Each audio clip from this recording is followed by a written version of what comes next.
Student class 10th का acid basis and salt हम करने जा रहे हैं। तो ये चैप्टर एग्ज़ाम के पॉइंट ऑफ व्यू से बहुत इंपॉर्टेंट है, तो ध्यान से देखेंगे। केमिस्ट्री का चैप्टर 2 है, तो इसका हम एक तरह से पूरी रिवीजन कर रहे हैं इस चैप्टर की। तो आपको ध्यान से एक एक पॉइंट को समझना है, देन इसके जो इंपॉर्टेंट क्वेश्चन है वो करेंगे हम। तो देखिए, एसिड बेस एंड सॉल्ट, जैसे कि आपको पता ही है, कंपाउंड जो होते हैं उनको 3 कैटेगरी में बांटा जाता है, एसिड बेस एंड सॉल्ट्स में।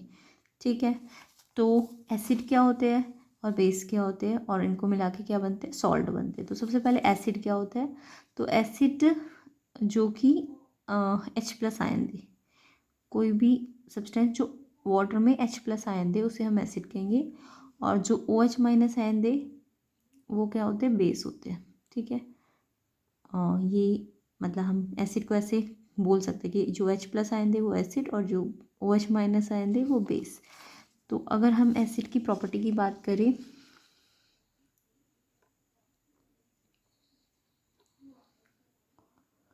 तो देखिए एसिड क्या करते हैं, ये लिटमस में ना ब्लू लिटमस को रेड लिटमस में कन्वर्ट कर देते हैं, और जो H+ आयन दे उसे हम एसिड कहते हैं। ठीक है, और बेस कैसे पहचाने जाएंगे, जो रेड लिटमस को ब्लू कर दे तो वो क्या होते हैं, बेस होते हैं। तो याद कैसे रहेगा, एसिड किस लिटमस को किस में कन्वर्ट करता है, देखो एसिड में डी है ना, तो डी लास्ट में आएगा, इसलिए रेड लास्ट में आएगा। और बेस में बी है ना, तो बी वाला भी बाद में आएगा। ठीक है, तो ऐसे आप याद रखना, कंफ्यूज हो जाते हैं इसलिए। तो एसिड में ब्लू से रेड, डी है तो यहाँ डी लास्ट में आना चाहिए, बेस में बी है तो बी यहाँ लास्ट में आना चाहिए, तो रेड टू ब्लू। और एसिड क्या करते हैं, H+ आयन देते हैं, और बेस क्या करते हैं, OH- आयन देते हैं। इसके अलावा क्योंकि आयन होते हैं इनके, जब वाटर में ये डिज़ोल्व हो तो आयन मूव करेंगे। जब भी वो ये वाटर में डिज़ोल्व करोगे एसिड या बेस को, तो आयन क्या करते हैं, मूव करते हैं, जिससे ये इलेक्ट्रिसिटी कंडक्ट करते हैं। बट कब, जब ये डिज़ोल्व फॉर्म में होते हैं। अगर ड्राई फॉर्म में बोले एसिड क्या इलेक्ट्रिसिटी कंडक्ट करेगा, तो नहीं करेगा। ठीक है, तो या तो ये मेल्ट फॉर्म में होने चाहिए या फिर ये एक्वस फॉर्म में होनी चाहिए, तभी ये H+ आयन और OH- आयन बनेंगे और मूव करेंगे, और तभी करंट बनेगा। ठीक है, इसके अलावा एसिड और बेस के बारे में आपको पता है, एसिड और बेस को जब आप रिएक्ट करते हो, दोनों को मिलाते हो, तो सॉल्ट बन जाते हैं, साथ में वाटर बनता है, और साथ में ना हीट इवॉल्व होती है। तो यानी कि ये न्यूट्रलाइजेशन रिएक्शन है, और ये पूछ लेते हैं न्यूट्रलाइजेशन रिएक्शन कैसा होता है, तो इसमें हीट इवॉल्व होती है ना, तो ये एक्सोथर्मिक होता है। ठीक है, तो ये भी इंपॉर्टेंट पॉइंट है।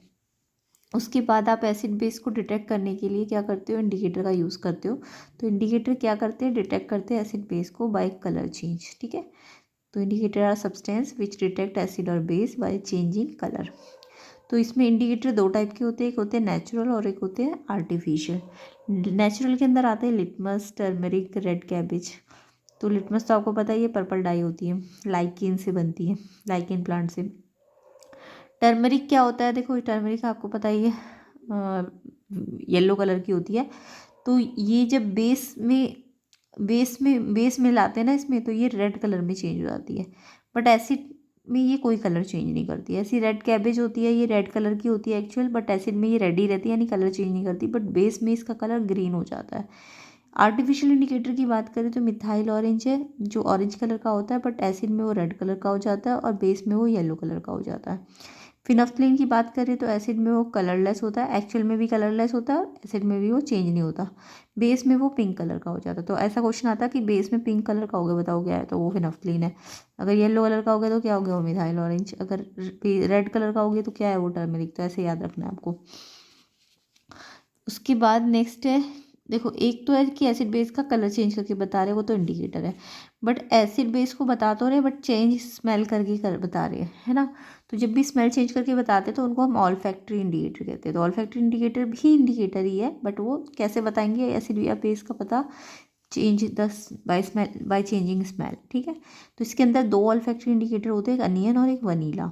ठीक है, आपको पता है अनियन में एक स्मेल होती है, तो अगर बेस में आपको डाला और स्मेल बेस में डालने से, अगर बेस सोल्यूशन में आपने अनियन में बेस सोल्यूशन डाला, तो वो उसकी स्मेल ना डिस्ट्रॉय हो जाती है, यानी अब स्मेल डिटेक्ट नहीं होती, यानी डिस्ट्रॉय हो गई।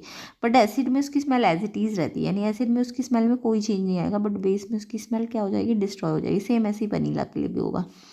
तो कहाँ क्वेश्चन आता है कि स्मेल डिस्ट्रॉय हो गई है, स्मेल अब पता नहीं चल रही है, तो वो क्या है, वो बेस है यानी कि, है ना। उसके बाद होते हैं स्ट्रॉन्ग एसिड और वीक एसिड, दो कैटेगरी होती है, स्ट्रॉन्ग एसिड और एक वीक एसिड। तो स्ट्रॉन्ग एसिड वो एसिड होते हैं जो प्रोवाइड करते हैं मोर H प्लस आयन, ठीक है, यानी कि वो कम्प्लीटली आयनाइज हो जाते हैं in solution, okay. And weak acid क्या होंगे, जो लेस H प्लस आयन देंगे सोल्यूशन में, और जो पार्शियली आयनाइज होंगे, क्या होंगे, पार्शियली आयनाइज, यानी पार्शियली डाइसोसिएट कह सकते हो। यानी कि जब आपने वीक एसिड को पानी में डाला तो H प्लस आयन ना बहुत कम मिलेंगे, यानी कि वो पूरे के पूरे H प्लस आयन को अलग नहीं कर पाएगा, जबकि ये आपने जितने भी इसके अंदर H प्लस आयन होंगे वो सबको सेपरेट कर देगा।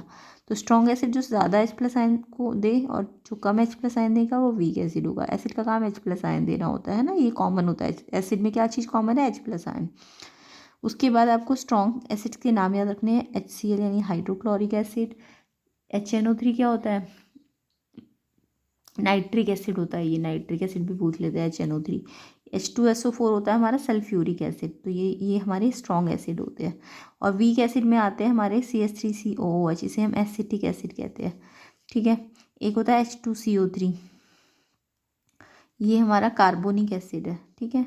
तो हमें याद रखना है इसको, नाम भी वीक एसिड के और स्ट्रॉन्ग एसिड के, ओके। तो ये चैप्टर के अंदर ये कुछ इंपॉर्टेंट चीज़ें, फिर हम इसके क्वेश्चंस पे आते हैं।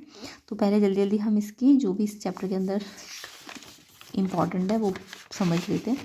तो उसके बाद इसमें क्या आता है, एक पीएच स्केल होता है। पीएच स्केल आपको पता है कि स्केल होता है जिसके अंदर 0 to 14 नंबर्स होते हैं।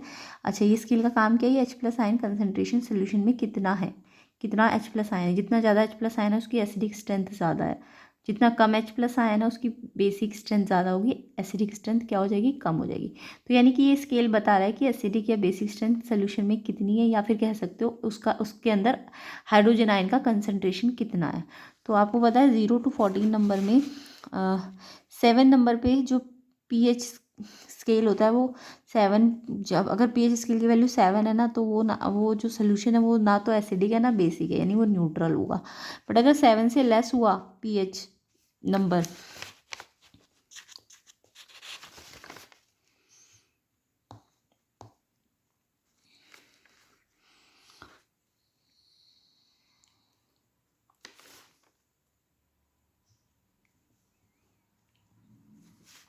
अगर 7 से कम हुआ तो 7 से कम मतलब एसिडिक होता है, यानी कि पीएच स्केल जितना कम होगा ना नंबर, उतना हाइड्रोजन कंसनट्रेशन बढ़ेगा, ये याद रखना। यानी कि अगर 5 और 2 में पूछिए कौन सा स्ट्रॉन्ग एसिड है, तो 5 में H प्लस आयन कम है और 2 में H प्लस आयन ज़्यादा है, तो पीएच जितना कम होता जाएगा ना H प्लस आयन बढ़ता जाएगा, ये ध्यान रखना है। ऐसे यहाँ से यहाँ जा रहे हैं तो H प्लस आयन बढ़ रहा है इधर से इधर जाने में, ठीक है। यानी कि राइट से अगर हम लेफ्ट जा रहे हैं तो H प्लस आयन बढ़ रहा है, यानी जितना कम पीएच होगा उतना H प्लस आयन ज़्यादा होगा, ये याद रखना। तो पीएच लेस देन 7 में एसिडिक कैरेक्टर ज़्यादा होगा, तो यानी इसका मतलब पीएच 7 से लेस का मतलब क्या है कि H प्लस आयन के कंसनट्रेशन ज़्यादा है किससे, OH माइनस से। एसिड में H प्लस होता है ना और बेस में क्या होता है, OH माइनस। तो जब pH लेस देन 7 है तो इसका मीनिंग होगा कि H प्लस कंसनट्रेशन ज़्यादा है किससे, OH माइनस कंसनट्रेशन से।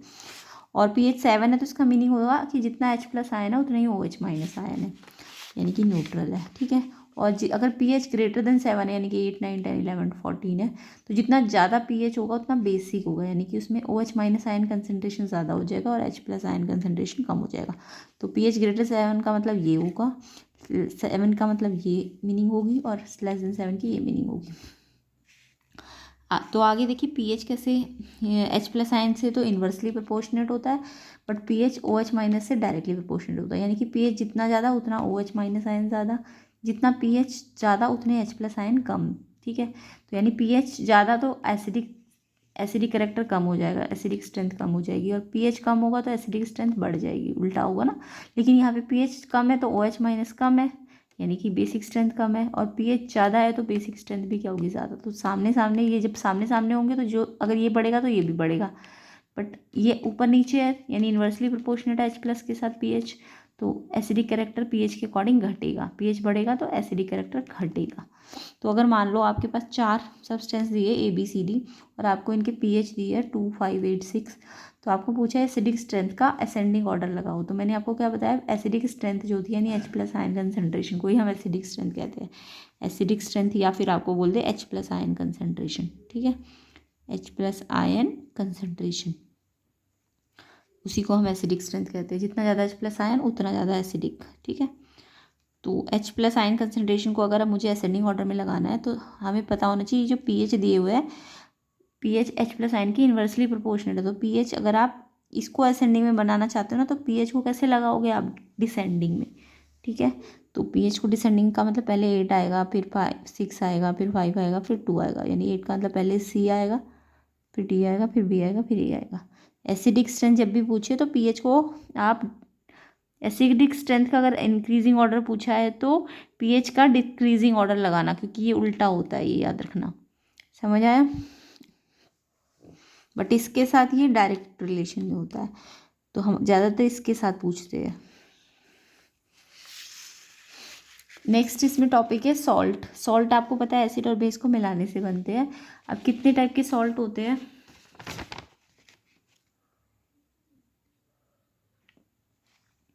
सॉल्ट हमारे 3 टाइप के होते हैं। एक होते हैं न्यूट्रल सॉल्ट, एक होते हैं एसिडिक सॉल्ट, एक होते हैं बेसिक सॉल्ट। तो अभी तक आपने सुना होगा सिर्फ न्यूट्रल सॉल्ट होते हैं, जबकि ऐसा नहीं है, एसिडिक सॉल्ट भी होते हैं और बेसिक सॉल्ट भी होते हैं। न्यूट्रल सॉल्ट देखो, जैसे कि न्यूट्रल सॉल्ट कब बनेंगे, जब एक स्ट्रॉन्ग, जैसे कि आपने पता है ना एसिड और बेस को मिलाने से सॉल्ट बनता है, तो जब स्ट्रॉन्ग एसिड और स्ट्रॉन्ग बेस को मिलाएंगे तो न्यूट्रल सॉल्ट बनेंगे, ठीक है। तो जैसे स्ट्रॉन्ग एसिड मैंने अभी आपको बताया था HCl स्ट्रॉन्ग एसिड है, और स्ट्रॉन्ग बेस होता है NaOH। तो इनको जब हम मिलाएंगे तो ये क्या बन जाएगा, NaCl। अब ये बनाना कैसे, जब भी एसिड और बेस दिया होगा तो आपको क्या करना है, इसका H हटा देना है और इसका OH हटा देना है। तो इनको जोड़ देना आपस में, पहले ये वाला पार्ट आएगा और बाद में पहले बेस वाला पार्ट आएगा और बाद में एसिड वाला आएगा। जब आप एसिडिक सॉल्ट बनाओगे तो वो किससे बनेगा, एसिडिक सॉल्ट बनता है स्ट्रॉन्ग एसिड और वीक बेस से, ये याद रखना। एसिडिक है ना, क्योंकि तो एसिड तो स्ट्रॉन्ग होगा बट बेस वीक होगा। तो strong acid like HCl H2SO4, ठीक है।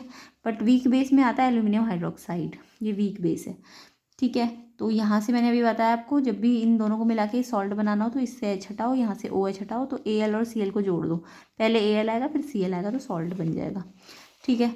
बेसिक सॉल्ट, बेसिक सॉल्ट का मतलब बेसिक है ना, तो यानी इस बेस स्ट्रॉन्ग होगा और एसिड वीक होगा, ठीक है। अगर वीक एसिड है तो इसका मतलब, वीक एसिड मैंने अभी बताया था आपको कार्बोनिक एसिड होता है, और स्ट्रॉन्ग बेस कौन सा वाला है, NaOH या KOH, कुछ भी ले सकते हो आप।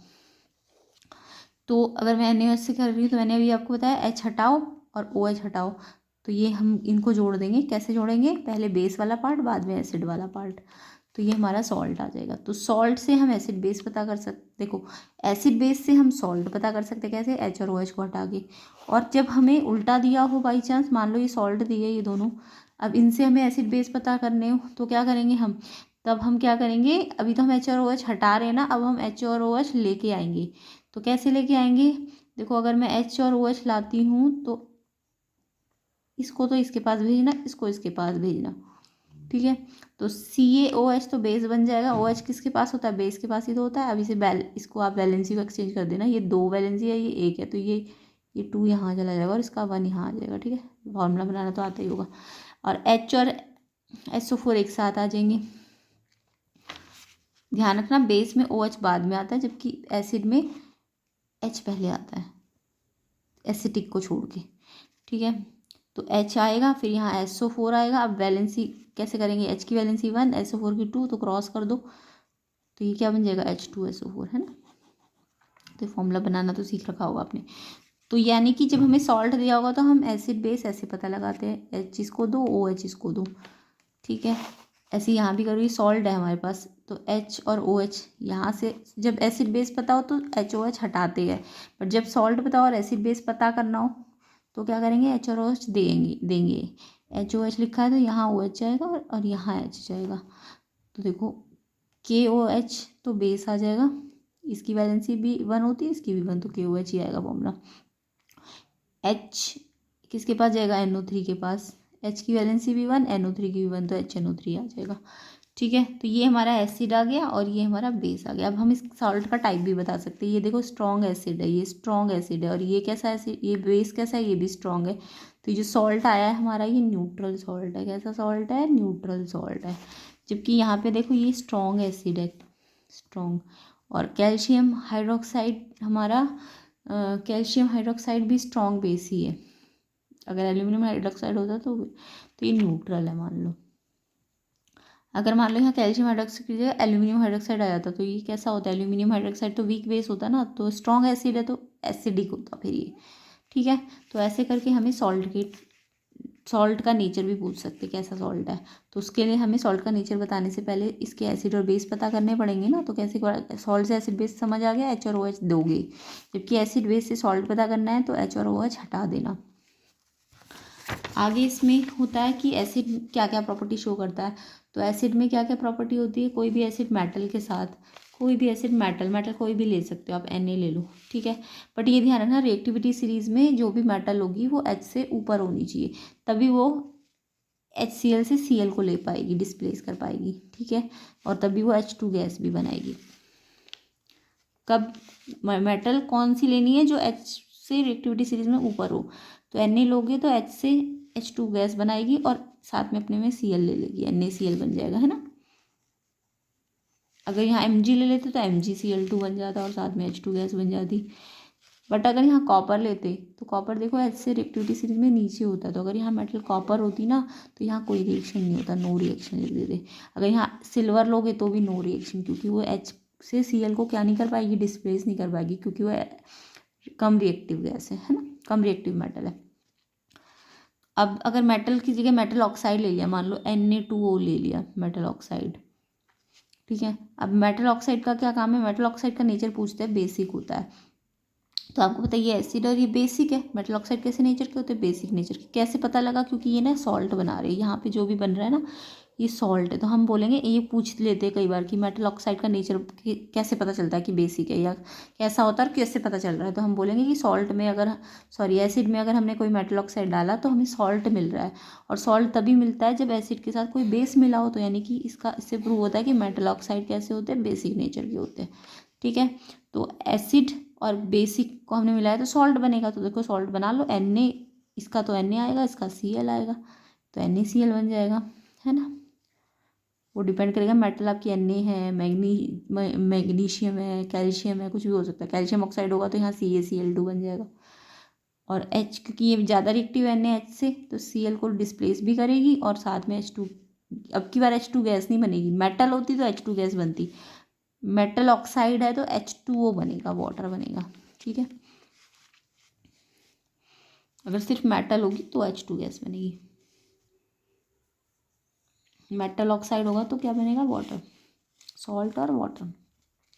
एसिड में पानी मिलाओगे तो ये रिएक्शन भी बहुत इंपॉर्टेंट होता है। क्या क्या होता है जब एसिड में पानी मिलाते हैं, तो देखो पानी के अंदर क्या क्या है, H+ और OH- है।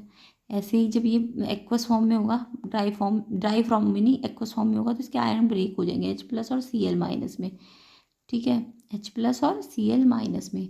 तो ये देखो, ये पानी के साथ H2O और H+ मिल जाएगा और ये हाइड्रोनियम आयन बना देगा और साथ में Cl- आयन।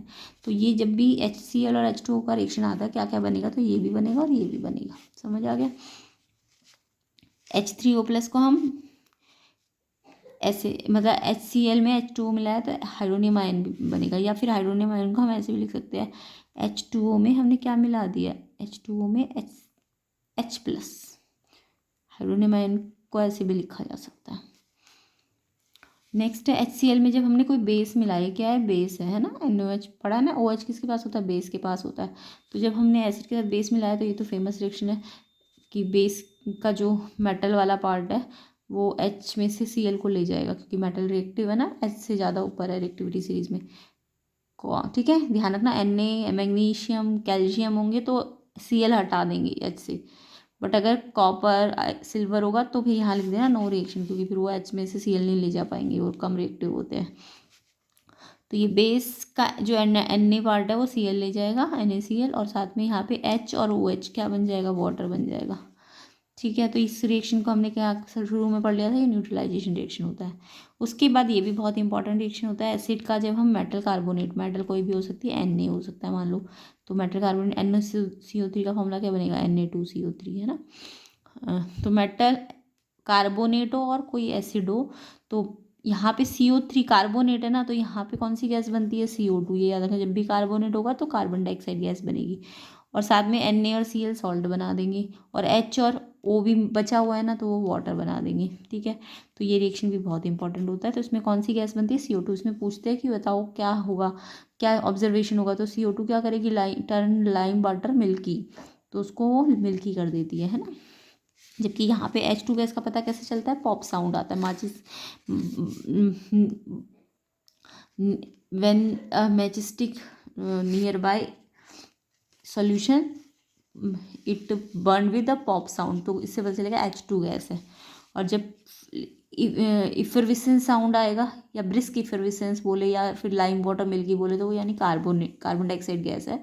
और वो कब बनेगी, जब हम एसिड में कोई मेटल कार्बोनेट ले लेंगे, मेटल कार्बोनेट लाइक Na2CO3। ठीक है, अब आते हैं बेस की प्रॉपर्टी पे। बेस क्या है, ये बेस है। बेस अगर मेटल के साथ रिएक्ट करेंगे, जैसे अभी हमने एसिड को मेटल के साथ रिएक्ट किया था तो सॉल्ट बना था और H2 बना था, सेम ऐसी बेस के साथ भी होगा। बेस अगर मेटल के साथ रिएक्ट करेगा तो आप इसमें ZnOH मत करना, ये गलत हो जाएगा। ये भी मेटल है और ये भी मेटल है, तो ये मेटल एक साथ इकट्ठी आ जाएगी, Na2ZnO2, ये सोडियम जिंकेट बन जाएगा। ये याद रखना, ये रिएक्शन इंपॉर्टेंट होता है। तो जब कोई बेस मेटल के साथ मिलता है तो भी सॉल्ट ही बनता है, बट ये सॉल्ट कुछ इस तरीके से बनता है, Na भी आता है, Zn भी आता है और साथ में O भी आता है, तो ये सोडियम जिंकेट है। ठीक है, और साथ में यहाँ पे भी H2 गैस बनती है, मतलब सेम ही है एक तरह से। यहाँ भी सॉल्ट बन रहा था और H2 गैस एसिड और मेटल के साथ, बट जब बेस और मेटल होगी तो भी H2 गैस बनेगी और सॉल्ट भी बनेगा, बट ये सॉल्ट थोड़ा सा अलग होगा, इंपॉर्टेंट है, इसे कर लेना अच्छी तरह से। उसके बाद बेस को जब हमने एसिड के साथ मिलाया, ये तो सिंपल वही रिएक्शन हो गया।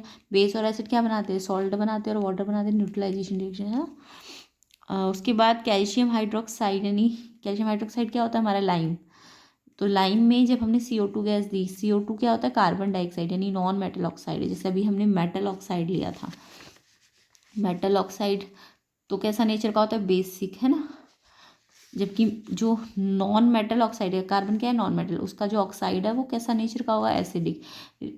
तो कैसे पता चला, क्योंकि बेस और ये CO2 मिला के ना ये सॉल्ट बन रहा था। तो इससे में भी यही पूछते हैं कि बताओ इसका पता कैसे चलता है कि बेसिक एसिडिक नेचर की होती है non metal oxide.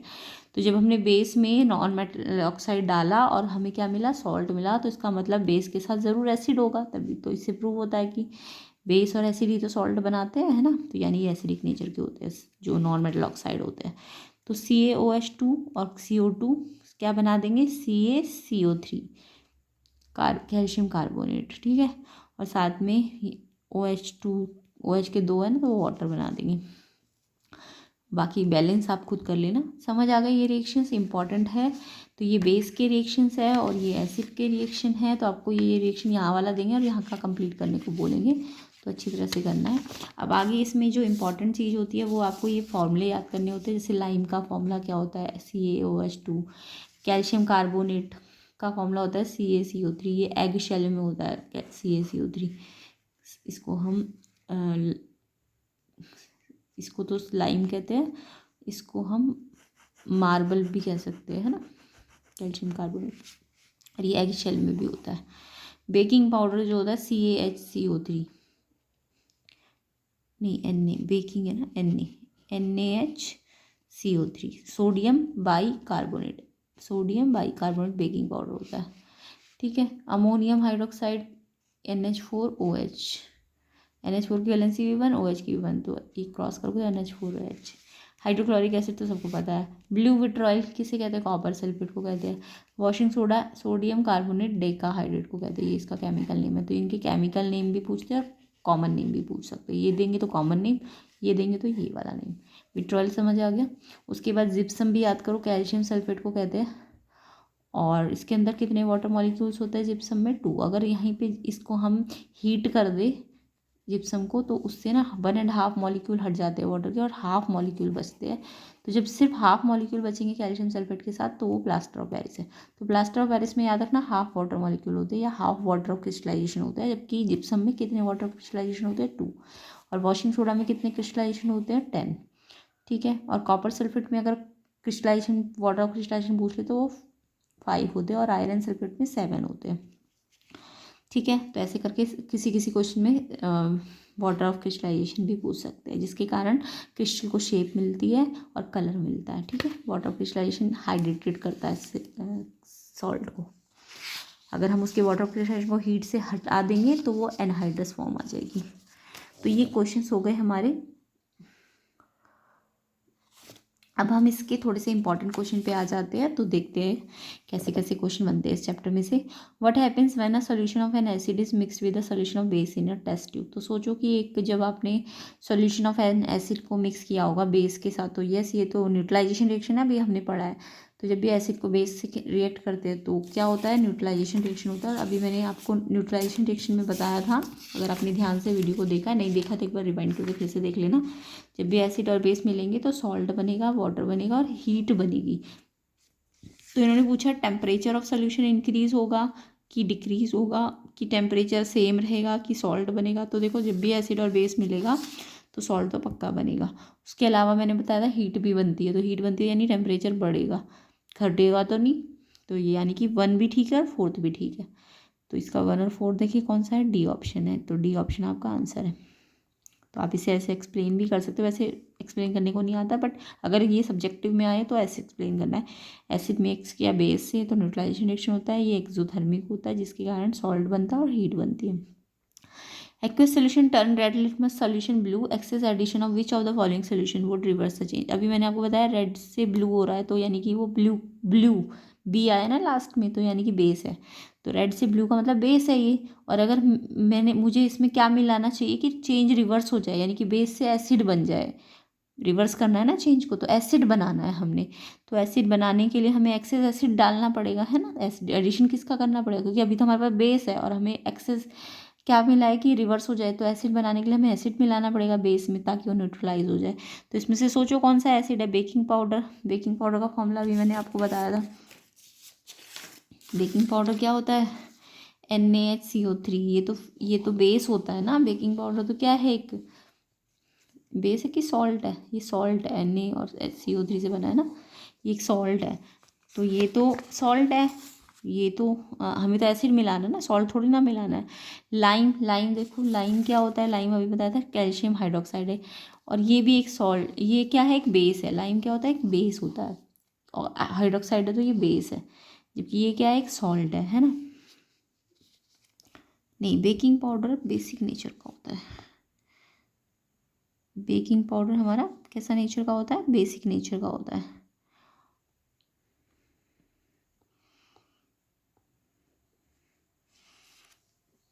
Baking powder भी बेसिक होता है, लाइम भी बेसिक होता है, अमोनियम हाइड्रोक्साइड भी बेसिक होता है, हाइड्रोक्लोरिक एसिड एसिड है ना, तो हमें रिवर्स करने के लिए एसिड डी तो मिलाना है, तो डी ऑप्शन करेक्ट होगा इसका। ठीक है, तो बेसिक का आया था पहले क्योंकि क्वेश्चन में, तो इसके इफेक्ट को अगर न्यूट्रलाइज करना है तो यानी रिवर्स करना है तो एसिड मिलाना पड़ेगा जो कि हाइड्रोक्लोरिक एसिड है। नेक्स्ट क्वेश्चन देखेंगे।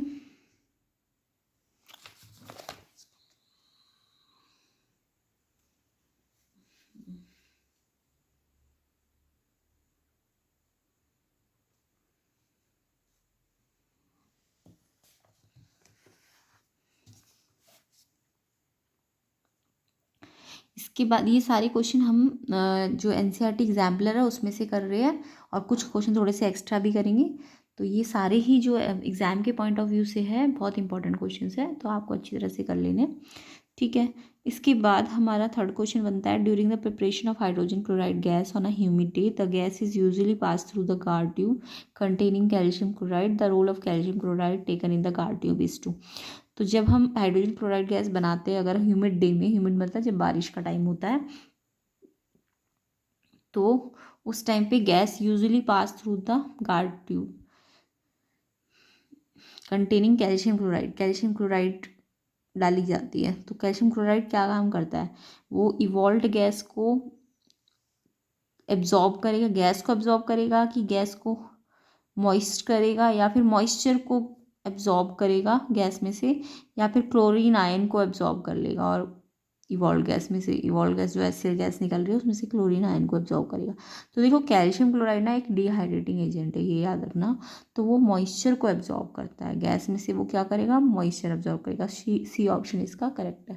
तो आपको इसे ऐसे करके, अगर एक्सप्लेनेशन पूछ लिया बाई चांस, ये ऑब्जेक्टिव ना होकर सब्जेक्टिव में आ जाए, तो आप लिखोगे कैल्शियम एक गुड डिहाइड्रेटिंग एजेंट होता है, इसकी प्रॉपर्टी मॉइस्चर एब्जॉर्ब करने की होती है, जिसके कारण गैसेस को ड्राई करने में काम आता है, या फिर हाइड्रोकार्बन्स को भी इंडस्ट्री में क्या करता है, ये ड्राई करने में यूज़ होता है।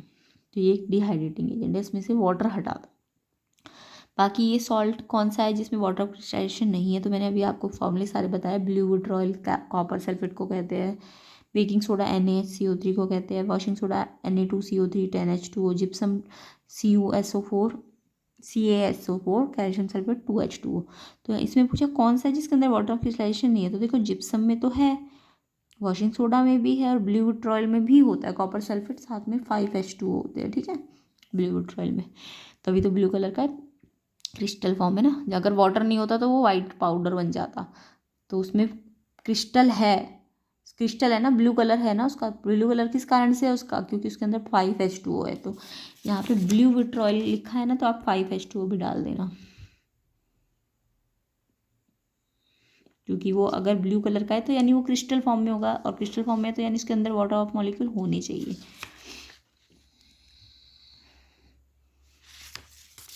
ठीक है, तो ये ब्लू विट्रॉयल भी एक 5H2 वाटर क्रिस्टलाइजेशन है, इसके अंदर वॉशिंग सोडा में 10 थे, जिप्सम में 2 थे, तो ये तीनों तो है। बेकिंग सोडा में कोई वाटर क्रिस्टलाइजेशन नहीं था, तो यानी कि इन्होंने पूछा किस में वाटर क्रिस्टलाइजेशन नहीं है, तो बेकिंग सोडा है इसका आंसर बी। बेकिंग सोडा एक एमॉर्फस पाउडर है, ठीक है। उसके बाद सोडियम कार्बोनेट बेसिक सॉल्ट होता है, क्यों होता है अभी आपको मैंने बताया था। सॉल्ट बेसिक कब होता है, जब उसमें जो बेस हो वो स्ट्रांग हो। तो हम पहले सोडियम कार्बोनेट में देखेंगे कि सोडियम कार्बोनेट एक्चुअल में बनता किससे है। तो अगर सोडियम कार्बोनेट की बात करें तो सोडियम कार्बोनेट का फॉर्मूला क्या है, Na2CO3। अब इसमें से अगर एसिड बेस छांटने तो हमें क्या करना चाहिए, H और OH को देना चाहिए, है ना, जब एसिड और बेस पता लगाने हो। तो एसिड तो आ जाएगा हमारा H2CO3 और बेस आ जाएगा NaOH। ये भी मैंने आपको सिखाया था,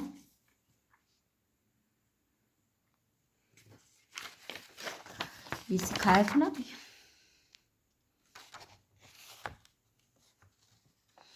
Na2CO3 दिया है, और अगर ये सॉल्ट दिया है तो मुझे एसिड बेस पता करने पड़ेंगे, तभी तो मैं इसका नेचर बता पाऊंगी सॉल्ट का। तो H, यहाँ H और OH तो क्रॉस कर दो, इसको H मिलेगा तो ये H2CO3 बन जाएगा, इसको मिलेगा तो NaOH बन जाएगा। अब देखो ये कैसा एसिड है, ये वीक एसिड है, और जबकि ये कैसा बेस है, ये स्ट्रॉन्ग बेस है। तो अगर ये स्ट्रॉन्ग बेस है और ये वीक एसिड है, तो ये सॉल्ट भी कैसा होगा, अगर ये स्ट्रॉन्ग है ना बेस, तो बेसिक सॉल्ट है।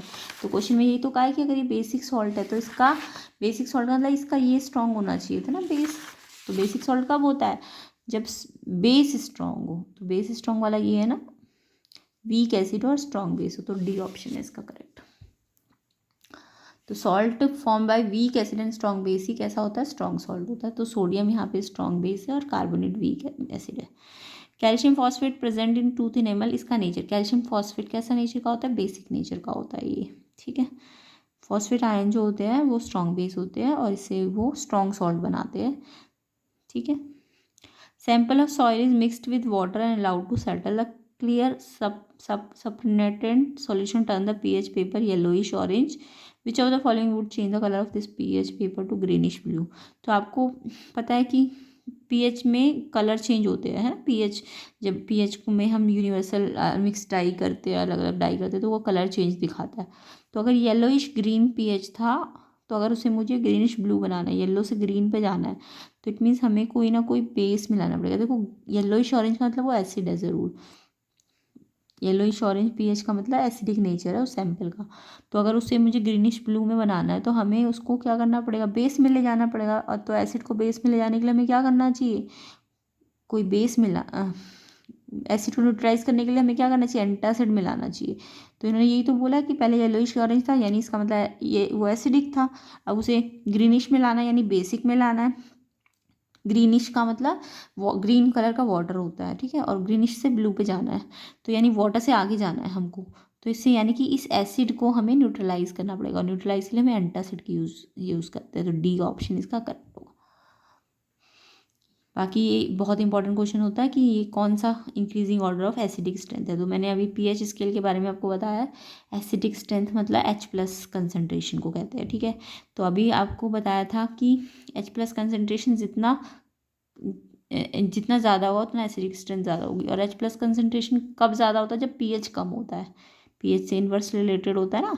तो सोचो किसका pH कम होता है और किसका ज़्यादा होता है। तो आपको पता है वाटर का तो pH 7 होता है, याद रखना pH 7 होता है वाटर का। वाटर न्यूट्रल होता है, कौन सा वाटर, डिस्टिल्ड वाटर, ठीक है। ओशन वाटर नहीं होता न्यूट्रल, वो तो कैसा होता है, उसमें बेस मिले होते हैं ना, तो वो न्यूट्रल नहीं होता, डिस्टिल वाटर न्यूट्रल होता है। और ये याद रखना, डिस्टिल वाटर इलेक्ट्रिसिटी कंडक्ट नहीं करता। रीज़न क्या है, उसके अंदर आयंस नहीं होते, absence of ion, due to absence of ion distil water not conduct electricity, but ocean water कर लेगा इलेक्ट्रिसिटी कंडक्ट।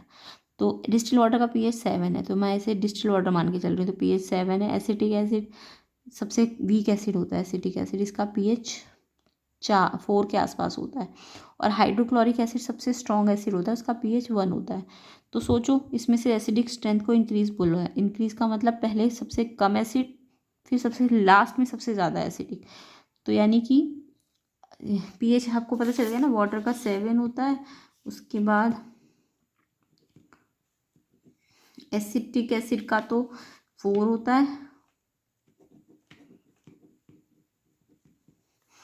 और हाइड्रोक्लोरिक एसिड का 1 होता है। तो अगर मुझे एसिडिक स्ट्रेंथ को इंक्रीजिंग ऑर्डर पे लगाना है, तो सबसे लास्ट में तो ये आना चाहिए ना, ये सबसे ज़्यादा एसिडिक है, तो pH स्केल को आपको डिक्रीजिंग ऑर्डर पे लगाना पड़ेगा। बताया था ना मैंने, जब pH को आप डिक्रीजिंग ऑर्डर पे लगाओगे तो आपको एसिडिक स्ट्रेंथ इंक्रीजिंग में मिलेगी। तो यानी कि ये सबसे ज़्यादा एसिडिक है, तो ये सबसे कम एसिडिक है, तो सबसे पहले ये आएगा, फिर ये आएगा, फिर ये आएगा। और ये बढ़ रहा है ना एसिडिक स्ट्रेंथ, तो ऐसे करके एरो लगेगा। तो सोचो ये ऐसा एरो कहाँ पे लगा है, सबसे पहले वाटर आना चाहिए, फिर फिर एसिटिक आना चाहिए, और फिर लास्ट में हाइड्रोक्लोरिक आना चाहिए। ए ऑप्शन इसका करेक्ट है। ठीक है, तो एसिटिक एसिड याद रखना वीक एसिड होता है, अगर पूछे वीक एसिड तो एसिटिक एसिड है, उसको हम ऑर्गेनिक एसिड भी कहते हैं। जितने भी मोस्टली वीक एसिड होते हैं वो ऑर्गेनिक होते हैं। If a few drop of concentrated acid accidentally spill over the hand of a student, what should be done. तो अगर कोई एसिड कंसनट्रेटेड फॉर्म में हो, यानी उसमें वाटर मिक्स ना हो, तो वो हैंड में गिर जाए, तो आपको पता है ना एसिड बर्न हो जाते हैं, तो उसे क्या करना चाहिए, सबसे पहले उसे ना क्या करना चाहिए, wash the hand with saline solution, basic solution से हाथ धोना चाहिए, नहीं वो तो सॉल्ट बन जाएगा ना, एसिड में बेस मिलेगा। तो wash the hand immediately with plenty of water and apply a paste of sodium bicarbonate. Yes acidic है तो उसमें सोडियम बाइकार्बोनेट मिलाओगे तो वो क्या हो जाएगा, न्यूट्रलाइज हो जाएगा। सोडियम बाइकार्बोनेट क्या होता है, एक बेस होता है ना, बेस का काम क्या है, एसिड को न्यूट्रलाइज करना। तो यस ये ठीक है, आपका हैंड को पहले वॉश करो एंड देन आपको सोडियम हाइड्रोजन कार्बोनेट बेस डालना पड़ेगा। बेस मतलब एंटासिड है एक तरह से, तो एंटासिड का काम क्या है, एसिड को न्यूट्रलाइज करना। थर्ड ऑप्शन वैसे बोल दिया, after washing with plenty of water apply solution of sodium hydroxide on the base. तो सोडियम हाइड्रोक्साइड भी एक बेस है, बट क्योंकि वो कैसा बेस है, वो स्ट्रॉन्ग बेस है, तो वो उसको नहीं लगाना, हमें माइल्ड बेस को लगाना है, सोडियम हाइड्रोजन कार्बोनेट को। तो ये बी ऑप्शन आपका ठीक है। Sodium hydrogen carbonate when added to acetic acid evolve a gas. जब सोडियम हाइड्रोजन कार्बोनेट का मतलब बेकिंग पाउडर, उसमें हम ऐड करेंगे एसिटिक एसिड, तो एक गैस इवॉल्व होगी। तो अब इसमें से कौन सी स्टेटमेंट है जो ट्रू है, तो देखो सोडियम हाइड्रोजन कार्बोनेट में मैंने गैस आपको बताई थी, कार्बोनेट है तो CO2 गैस बनती है, और CO2 गैस क्या काम करती है, लाइम वाटर को मिल्की करती है। तो जहाँ भी कार्बोनेट दिखे तो कौन सी गैस होती है, CO2, और CO2 का काम क्या है, लाइम वाटर मिल्की मिल्की कर देना। तो 1 ऑप्शन तो आपका करेक्ट है। दूसरा बोला कि वो गैस जो है वो बर्निंग स्प्लिंटर को एक्सटिंग्विश कर देगी, बुझा देगी। तो CO2 का काम बुझाना भी होता है, आग बुझाना। O2 का काम आग लगाना होता है, और CO2 का काम आग बुझाना होता है। तो ये भी ट्रू ही है। उसके अलावा ये कह रहा है कि dissolve in a solution of sodium hydroxide, क्या वो गैस जो है वो सोडियम हाइड्रोक्साइड सोल्यूशन में डिजॉल्व हो जाएगी, ये तो ट्रू नहीं है। और पंगेंट ऑर्डर होगा, ये भी ट्रू नहीं है। तो ये 1 और 2 ठीक है इसके, तो ए ऑप्शन में ठीक है।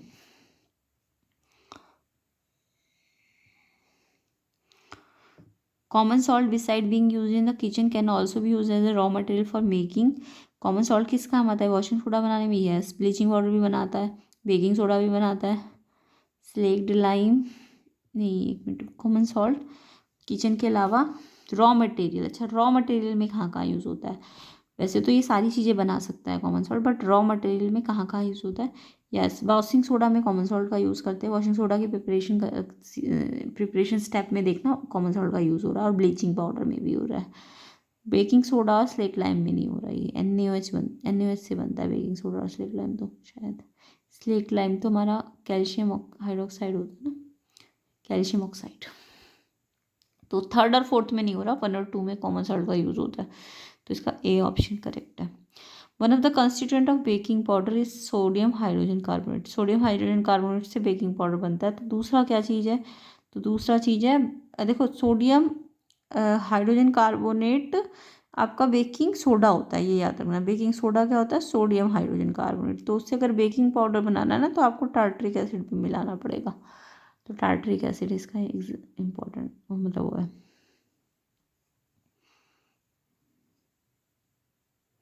तो टार्टरिक ना भी होता तो सिट्रिक भी चल जाएगा और एसिटिक भी चल जाएगा।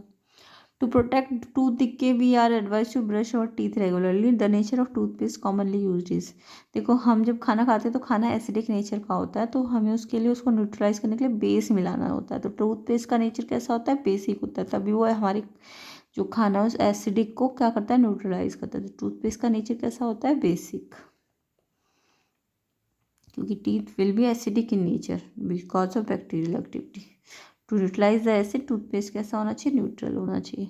विच of the following statements is correct about an aqueous solution of an acid of a base? तो higher the pH stronger the acid. नहीं, अभी तो मैंने थोड़ी देर पहले आपको बताया पीएच हायर होने का मतलब एसिड वीक होता है, ठीक है, तो ये फॉल्स है। Higher the pH weaker the acid, yes ये ट्रू है। पीएच जितना ज़्यादा होगा एसिड उतना वीक होगा, क्योंकि ये इन्वर्सली प्रोपोर्शनेट है ना पीएच और एसिड में। तो सेकंड वाला ट्रू है। Lower the pH stronger the base, जितना पीएच कम होगा बेस उतना स्ट्रॉन्गर होगा। देखो पीएच का बेस के साथ तो डायरेक्ट रिलेशन होता है, तो ये लोअर है तो ये स्ट्रॉन्गर थोड़ी ना होगा, ये भी लोअर होगा, यानी ये वीक होगा। Lower the pH weaker the base, ये ठीक है। तो पीएच का बेस के साथ डायरेक्ट है, इसलिए ये लोअर तो ये भी वीकर। और पीएच का एसिडिक एसिड के साथ इन्वर्स है, तो ये ज़्यादा होगा तो ये वीक होगा। तो सेकंड और फोर्थ आपके ठीक है। तो सेकंड और फोर्थ आपका डी ऑप्शन है। The pH of gastric juices release during digestion, digestion में जो गैस्ट्रिक जूसेस होते हैं उनके पीएच कैसे होते हैं? देखो गैस्ट्रिक जूसेस ना एसिडिक नेचर के होते हैं, तो गैस्ट्रिक जूसेस अगर एसिडिक है तो पीएच, मैंने आपको एसिड का भी थोड़ी देर पहले बताया, तो एक बार वो जो रिकैप करवाया था मैंने, रिवाइज कराया था पूरा, वहाँ जरूर देखना। तो पीएच गैस्ट्रिक जूसेस का लेस देन 7 होगा, क्योंकि वो एसिडिक होते हैं। तो ए ऑप्शन है इसका। Which of the following phenomena occur when a small amount of acid is added to water? तो जब आप थोड़ा सा एसिड पानी के साथ मिलाते हो तो क्या होता है? तो देखो जब भी एसिड पानी में मिलाओगे तो एसिड क्या होगा? मैंने थोड़ी देर पहले आपको रिएक्शन करवाया था। एसिड अगर पानी में मिलाते हैं तो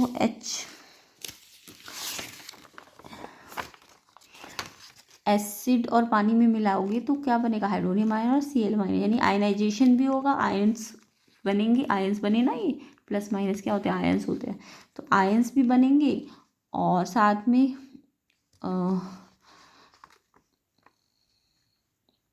डाइल्यूशन भी होगा, यानी कि जब हमने इसको इससे मिलाया पानी में तो वो डाइल्यूट भी होगा और साथ में आयंस भी बनाएगा।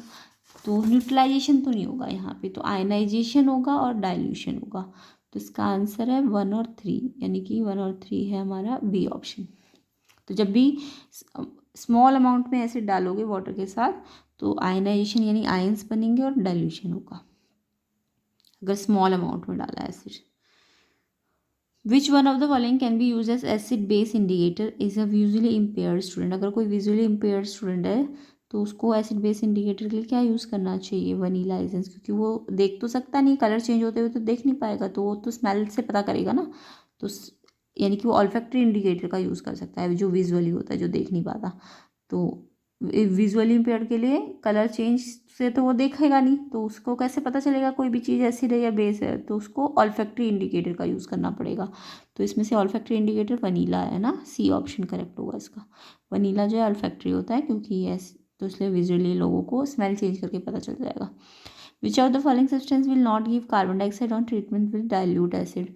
कौन सा सब्सटेंस है जो कार्बन डाइऑक्साइड के साथ will not give carbon dioxide on treatment with dilute acid, यानी कि जो कार्बन डाइऑक्साइड नहीं देगा डाइल्यूट एसिड के साथ? तो देखो कार्बन डाइऑक्साइड मैंने आपको बताया था बेकिंग सोडा देता है NaHCO3, है ना।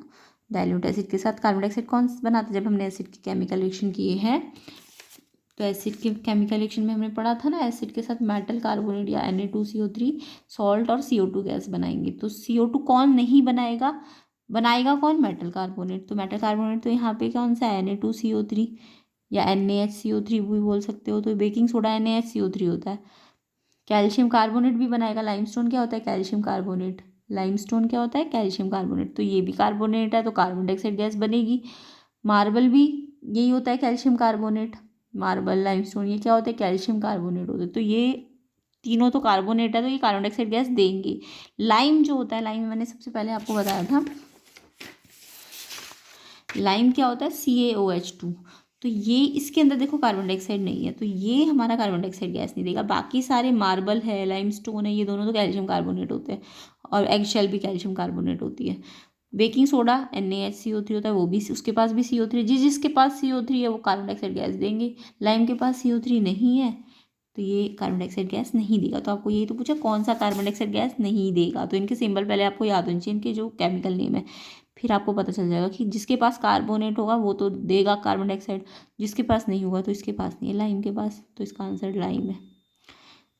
ठीक है, क्योंकि ये कार्बोनेट्स होते हैं, ये तीनों क्या है, मार्बल, लाइमस्टोन और बेकिंग सोडा, ये कार्बोनेट्स है जो कि CO2 गैस देंगे ही देंगे। लाइम के अंदर कार्बोनेट नहीं होता, हाइड्रोक्साइड होता है, तो ये CO2 नहीं देगा। विच of the following is acidic in nature, acidic का मतलब जो सॉर टेस्ट में हो, तो lime juice, human blood, lime water, antacid. तो आपको पता है लाइम जूस जो होता है एसिडिक नेचर का होता है, क्योंकि वो सॉर टेस्ट होता है, उसका खट्टा टेस्ट होता है ना, सिट्रिक एसिड होता है उसमें। आगे के क्वेश्चंस के लिए हम नेक्स्ट पार्ट में करेंगे, बाकी आप ये सारे देख लीजिए, एक पार्ट में और इसका वन शॉट जाएगा। तो ये बाकी गोल्ड को डिसोल्यूशन करना है, तो उसके लिए हम क्या यूज़ करते हैं, एक्वारीजिया। एक्वारीजिया किससे बनता है, HCl, हाइड्रोक्लोरिक एसिड और नाइट्रिक एसिड से। 1:3 होता है इसका, ये याद रख लेना, aqua ratio. Nitric acid 1 part होता है और हाइड्रोक्लोरिक एसिड 3 पार्ट होता है, यानी 1:3। और ये क्या काम आता है, गोल्ड को डिसोल्यूशन करने के लिए, या गोल्ड में से इम्प्योरिटी को हटाने के लिए। Which of following is not a mineral acid, mineral acid जो हमें ज़्यादातर जो स्ट्रॉन्ग एसिड होते हैं ना वो मिनरल एसिड होते हैं, तो इन्होंने कहा जो मिनरल एसिड ना हो। तो हाइड्रोक्लोरिक एसिड तो स्ट्रॉन्ग है, तो वो तो मिनरल एसिड है। सिट्रिक एसिड नहीं है स्ट्रॉन्ग, सल्फ्यूरिक भी स्ट्रॉन्ग होता है, नाइट्रिक भी स्ट्रॉन्ग होता है। मैंने स्ट्रॉन्ग एसिड बताए थे ना, strong acid hydrochloric, sulphuric, nitric, तो वो तो मिनरल एसिड होंगे। जितने भी स्ट्रॉन्ग एसिड है वो मिनरल एसिड होंगे। सिट्रिक एसिड हम खा भी सकते हैं, तो ये हमारा मिनरल एसिड नहीं है, ये ऑर्गेनिक एसिड है।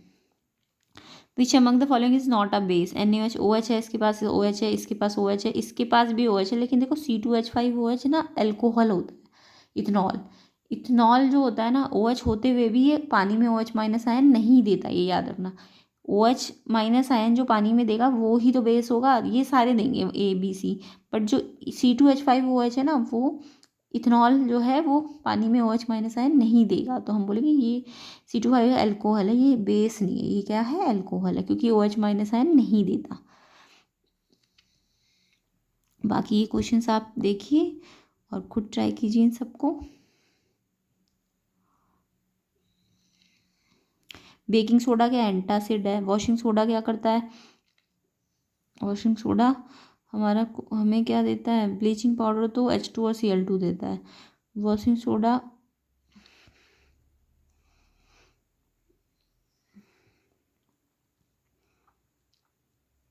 प्रिपरेशन ऑफ ग्लास प्रिपेयर में यूज़ होता है वॉशिंग सोडा। और सोडियम क्लोराइड हमारा क्या करता है, सोडियम क्लोराइड में आएगा H2Cl2।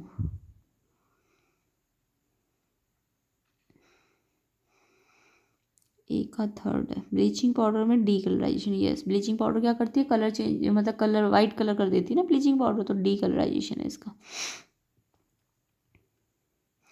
ये देखो, ये हमारा यूनिवर्सल इंडिकेटर होता है, ये अलग अलग pH पे अलग अलग कलर दिखाता है। तो एसिड रेड कलर से धीरे धीरे येलो में, येलो से ब्लू में जाता है, तो बेसिक ब्लू कलर का होता है।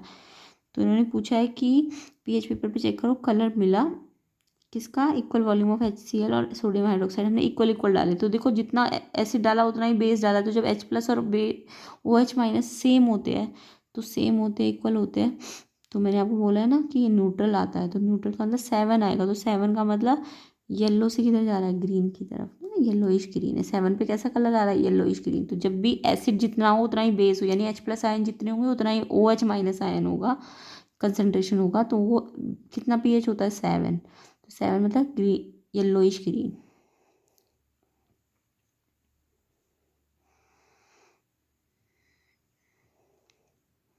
ये सारे क्वेश्चंस आप कर लेना, ठीक है, आगे के क्वेश्चन हम ये भी कर लेना, ये इंपॉर्टेंट। लैक्टिक एसिड होता है हमारा कर्ड में, एसिटिक एसिड विनेगर में, और सिट्रिक एसिड लेमन में, ऑक्सैलिक एसिड टमाटो में।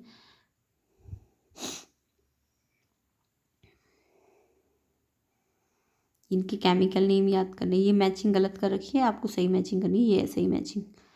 ठीक है, ये सारे केमिकल नेम अगर आपको याद होंगे तो आपको मैचिंग भी आ जाएगी।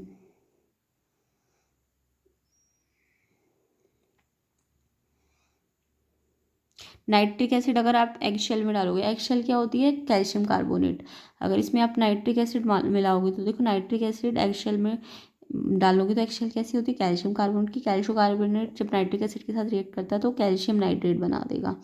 ठीक है, और साथ में कार्बन डाइऑक्साइड गैस बन जाएगी। कैल्शियम जब रिएक्शन आपको आता है कैल्शियम कार्बोनेट और नाइट्रिक एसिड का करना, तो कैल्शियम नाइट्रेट और कार्बन डाइऑक्साइड गैस बनेगा।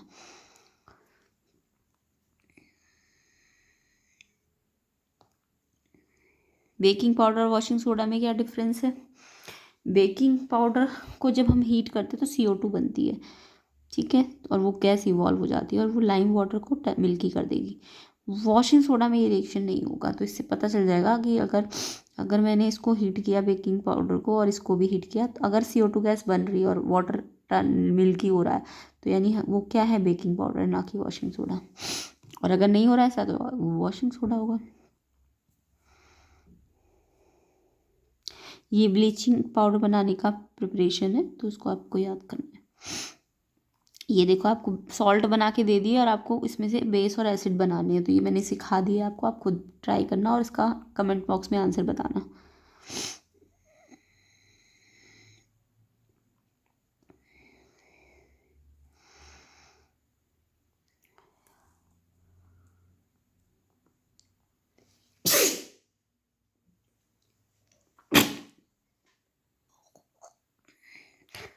पहले करना फिर आंसर्स चेक करना अपने आप। ये पूछेंगे कौन सा स्ट्रॉन्ग और कौन सा वीक है।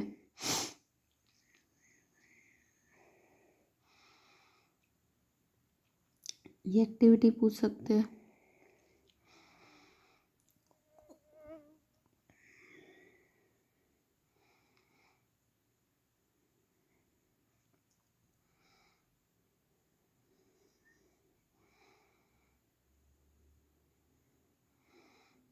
यहाँ पे रिएक्शंस आपको कंप्लीट करने हैं। ये क्या होगा कि ये बनेगा, तो देखो जिंक के साथ H2 गैस, मेटल है ना, मेटल HCl के साथ H2 गैस देगा, तो यहाँ पे क्या बनेगा, ये हमने एसिड के रिएक्शन पढ़े हैं ना, तो आप इसे कंप्लीट करना, फिर ये इसके आंसर्स है।